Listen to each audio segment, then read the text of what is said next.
আসসালামু আলাইকুম।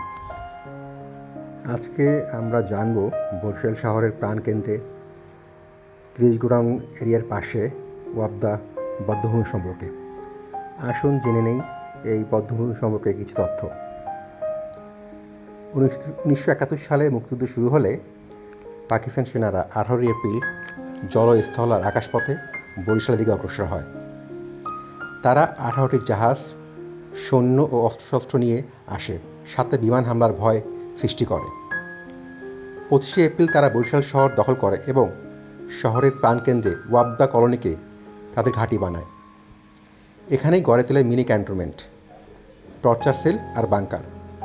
শহরের বিভিন্ন প্রান্ত থেকে মুক্তিকামী মানুষ, ছাত্র, রাজনৈতিক কর্মী, গ্রামবাসী, এমনকি নিরীহ নারী পুরুষকে ধরে এনে এখানে আটকে রাখা হতো।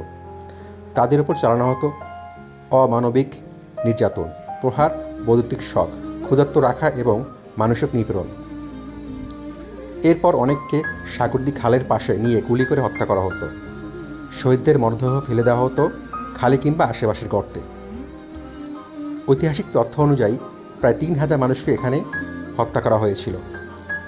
এটি দক্ষিণাঞ্চলের অন্যতম বড় গণহত্যা ও বধ্যভূমি হিসেবে পরিচিত। স্বাধীনতার পর দীর্ঘদিন এই স্থানে অবহেলিত ছিল। এরপর 1998 সালে সরকার একে আনুষ্ঠানিকভাবে বধ্যভূমি হিসাবে চিহ্নিত করে।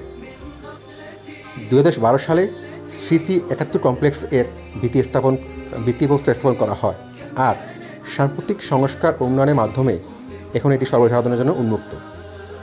আজ ওয়াপদা বধ্যভূমি শুধু একটি ঐতিহাসিক স্থান নয়, এটি আমাদের মুক্তিযুদ্ধের ত্যাগ, বেদনা, শহীদদের স্মৃতির প্রতীক।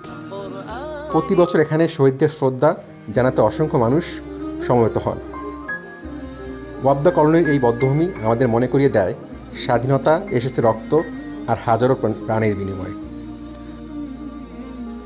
মুক্তিযুদ্ধের ইতিহাস জানতে হলে আপনাকে অবশ্যই এখানে একদিন আসতে হবে।